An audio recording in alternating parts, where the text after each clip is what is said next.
Eddie, another tier list video, really? Well, welcome to another video on the channel. We're going to be ranking, I think, part 4 of the Premier League signings, and I don't know, has it been a while since the last one we've done this? I think it has, but in terms of a load of Premier League signings, not really. There's been over, I think, 22 signings here. Either 22 or 21, I think it's 21 actually, that has been made, that I've added on. Let me know if there's any that I have forgotten. There's also signings that are set to complete in real life, like Endo, Romain, Lavia, but I feel like if I wait for them signings to complete, there's always going to be, more that can be set to complete as well. But anyway, we'll kick it off. So first one kicking off with is Tino Livramento. He was incredible, Southampton, before his bad injury. He suffered a really bad injury with the Saints, and is now obviously a Newcastle player, I believe. What is it, 35 million-ish? Southampton have made a lot of money in the Championship. Romain Lavia selling, Tino selling as well. So, and obviously James Ward-Prowse as well. So they made over 100 million from selling players, Southampton. I think is a really good signing. I don't want to put him in class. I think I would if he didn't have that big injury, but I just hope he, isn't, what's the word?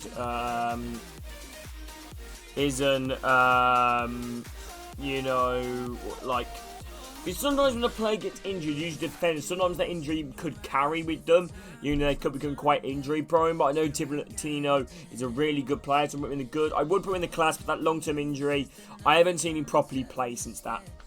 Next one going is Franca, which I'm not going to lie to you, I'm not going to sit here and say I know a lot about him, so I'm just going to be in the good category, because I don't know much about him. I know I've seen comments from a few Brazilian fans, on Twitter and stuff like that, talking really highly about this guy.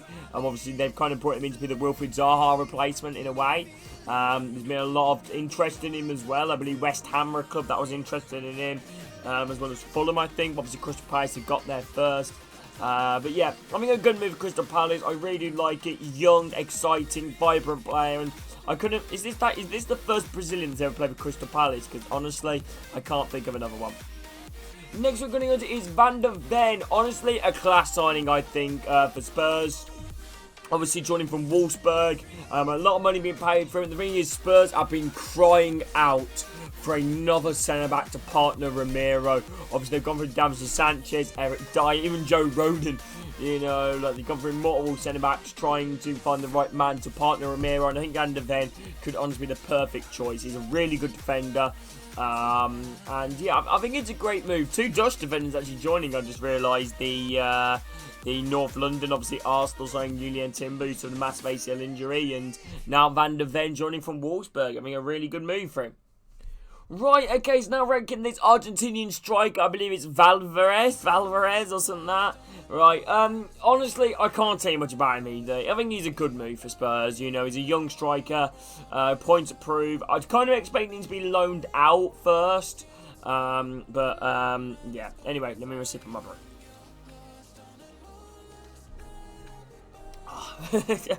Right, next week's James Ward-Prowse. Honestly, a class sign of West Ham. Obviously, West Ham's window has been quite quiet, compared to a lot of teams. I'm signing Edson Álvarez and now Ward-Prowse now in up the space of a couple of days. Was a bit mad before that. People were a little bit worried about West Ham, but I think it's a great sign for West Ham. I think West Ham obviously still got a long way to go though in the transfer market. They've been linked to a lot of players. Kudus, another one that's been heavily linked to West Ham. I think Ajax asking for about 40 million. But yeah, Ward-Prowse is a fantastic, midfielder. Was incredible. Probably the best player that got relegated. The 3 relegated teams along with Yuri Tillemans and James Maddison. But yeah, he's a fantastic player, James Ward-Prowse. He's got the ability. I was wearing the number 7. Obviously, because he did say his interview he wanted to wear the number 7 because of Beckham. He is a really good player, James Ward-Prowse, and I really actually do hope that he does get, recognised and does get some England game time, because I think England have always lacked, probably since Beckham, a really good set-piece taker, and I think James Ward-Prowse, there's not many better in the league than James Ward-Prowse, and I do think it's a class signing.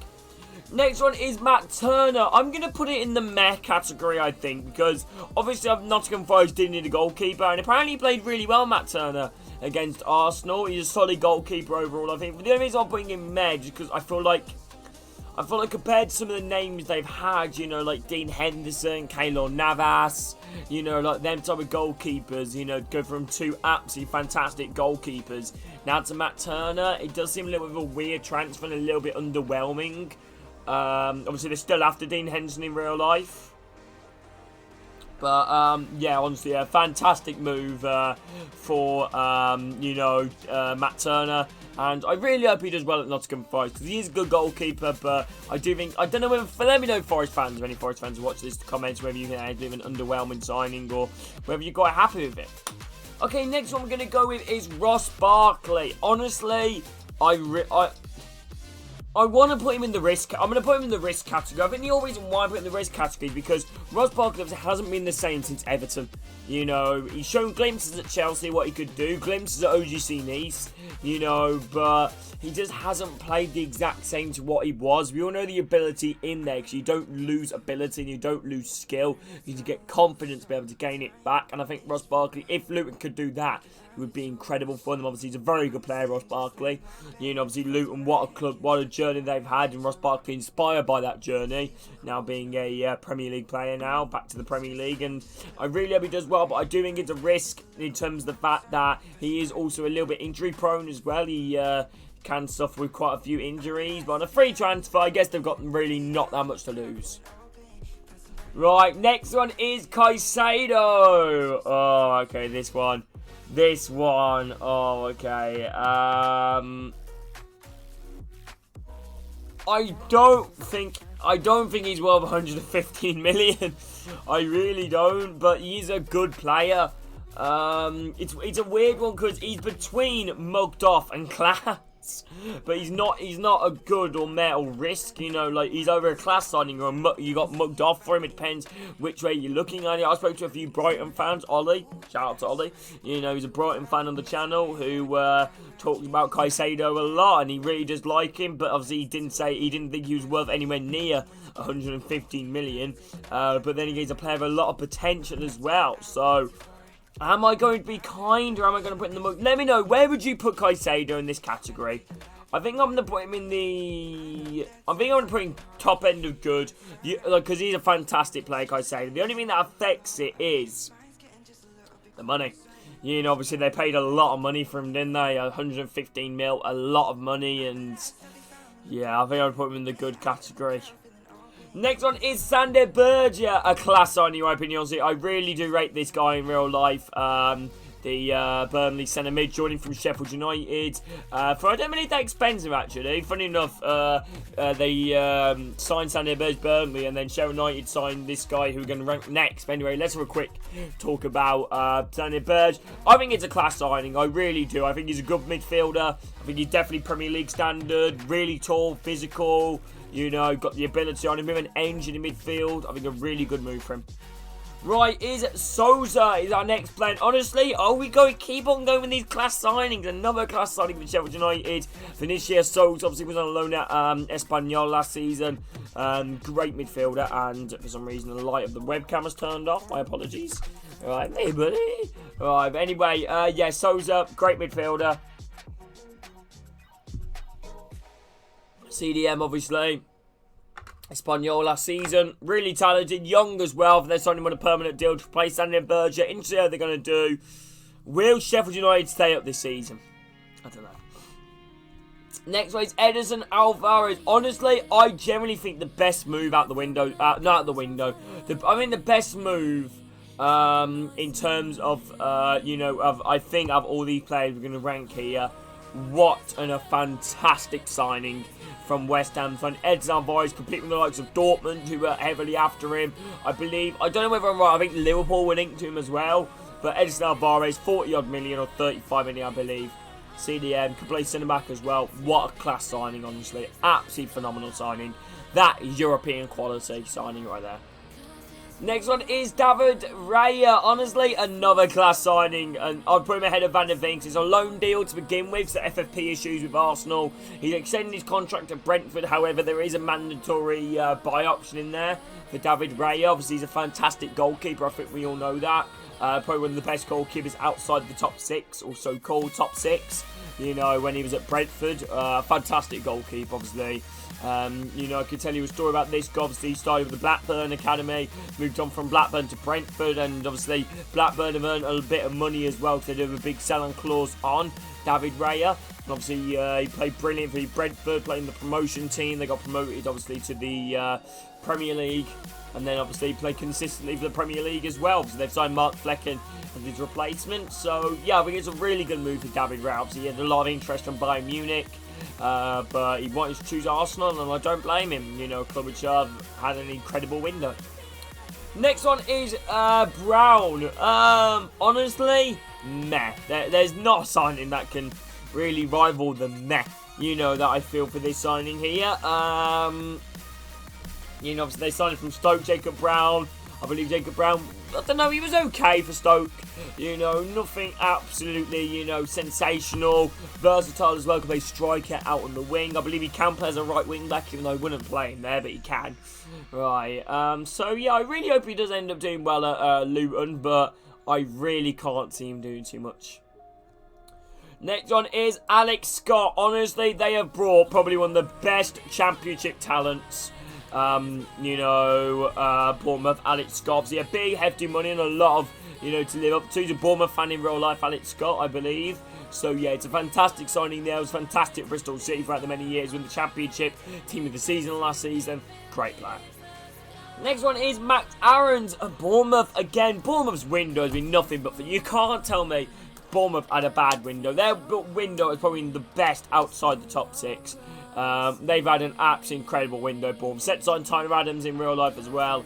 And honestly, I really hope he does well at Bournemouth. I mean, he's a talented player, Max Aarons, and yeah, I think it's a really good move from him. He had interest from Leeds. They actually hijacked the deal from Leeds. Bournemouth, he was actually at Leeds, ready to have a medical, then Bournemouth for like, you know, turn the opposite way, boom. Right. Anyway, next player we're going to rank is Tom Davies. Honestly, another risk. Another risk, you know, in my opinion. We all know Tom Davies, obviously injury prone, another player.